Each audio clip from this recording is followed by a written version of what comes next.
Hello friends, ನಮಸ್ಕಾರ. ಚಿರುಕನ್ನಡ ಬ್ಲಾಗ್ಗೆ ಸ್ವಾಗತ. ನಾನು ನಿಮ್ಮ ರಕ್ಷಿತಾ ನಾಗರಾಜ್.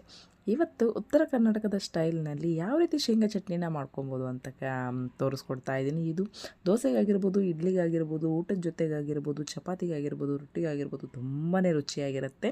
ಇದನ್ನು ಮೊಸರು ಹಾಕಿ ಸಹ ತಿನ್ಬೋದು. ಚಪಾತಿ ರೊಟ್ಟಿಗೆಲ್ಲ, ಇಡ್ಲಿಗೆಲ್ಲ ಮೇಲೆ ಹಾಗೆ ಸರ್ವ್ ಮಾಡಿಕೊಂಡು ಏನಂತೀರ ಇಡ್ಲಿ ಮೇಲೆ ಉದುರಿಸ್ಕೊಂಡು ತಿನ್ಬೋದು. ಬನ್ನಿ ಹೇಗೆ ಮಾಡೋದು ಅಂತ ನೋಡ್ಕೊಂಬೋಣ.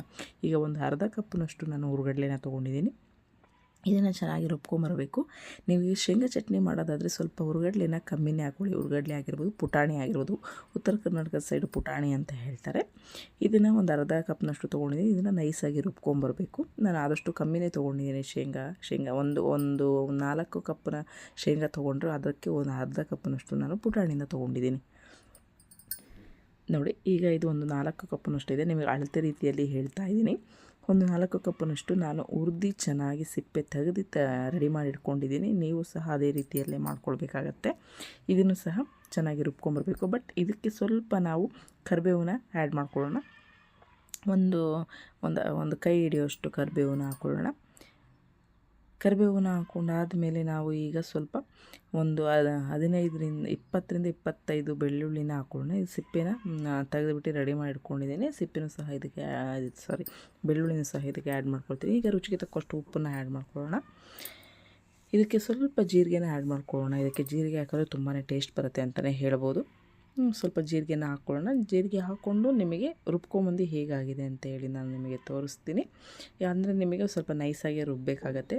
ಅಂದರೆ ಸ್ವಲ್ಪ ಗ್ಯಾಪ್ ಕೊಟ್ಟು ನೀವು ಮಿಕ್ಸಿ ಮಾಡಬೇಕಾಗತ್ತೆ. ಯಾಕಂತ ಹೇಳಿದ್ರೆ ಕಂಟಿನ್ಯೂ ಆದರೆ ಬಿಸಿ ಆಗಿಬಿಟ್ರೆ ಸ್ವಲ್ಪ ಶೇಂಗಾ ಹಾಕಿರೋದ್ರಿಂದ ಸ್ವಲ್ಪ ಗಟ್ಟಿ ಆಗುತ್ತೆ. ನೋಡಿ, ಈಗ ತರಿ ನೈಸಾಗಿ ರುಬ್ಕೊಂಬಂದಿದ್ದೀನಿ. ತರಿ ಏನಿಲ್ಲ, ನಾರ್ಮಲಾಗಿ. ತುಂಬ ತರಿ ಆದರೆ ಬಾಯಿಗೆ ಸಿಗೋ ಚಾನ್ಸಸ್ ಇರುತ್ತೆ. ಹಾಗಾಗಿ ಸ್ವಲ್ಪ ನೈಸಾಗಿ ಮಾಡ್ಕೊಂಬಂದಿರ್ತೀನಿ. ನೋಡಿ, ಈಗ ಶೇಂಗಾ ಅದೇ ಹುರ್ಗಡ್ಲೆ ಎಲ್ಲ ಮಿಕ್ಸ್ ಆಗಿದೆ.